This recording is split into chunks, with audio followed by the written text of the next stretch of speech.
In my last video, ChatGPT scored Christian Andersen's epic performance, dancing around politicians who, bamboozled by his weasel words, left thinking Fauci had already handed him that $9 million jackpot before his lab leak theory smackdown.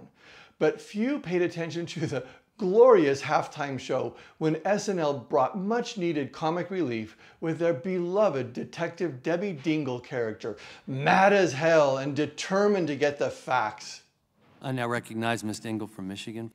The Select Committee's purported investigation into the origins of the coronavirus, which for 5 months has largely focused on the publication of this paper, has included a number, and I am so offended by some of the things I've heard this today, of baseless allegations against our nation's scientists, our public health experts, including Dr. Fauci and Collins. And instead of being on a mission to destroy 2 people, I wish we were on a mission to get the facts.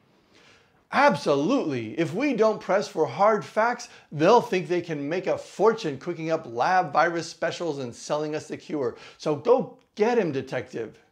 So I'd like to address them, starting with the egregious claim that Dr. Fauci bribed Dr. Andersen and other authors of the proximal origin paper to suppress the lab leak theory with a $9 million federal grant. Dr. Andersen, if the grant were scored and reviewed as part of the NIH's transparent, merit-based process in November 2019, is there any way that the awarding of the grant could have been used as a bribe during the February 1st, 2020 conference call? Excluding the possibility that somebody is a time traveler, no, that is just not possible given the timeline.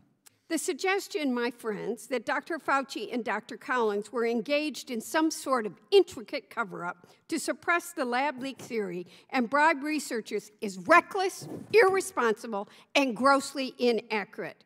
These basic attacks on our nation's scientists and public officials need to stop. Seriously, Ms. Dingellbat?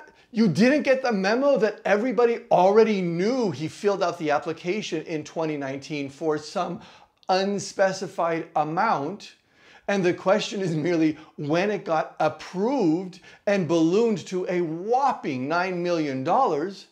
Andersen hoodwinked you into believing he'd need a time machine to prove he really got that $9 million funding approved in 2019? It went over your head that his saying, quote, funding decisions were made in 2019 on my $9 million grant sounds like, but is quite different from, my funding grant was approved in 2019 for $9 million. Come on, you can't make this stuff up. Truth is stranger than fiction.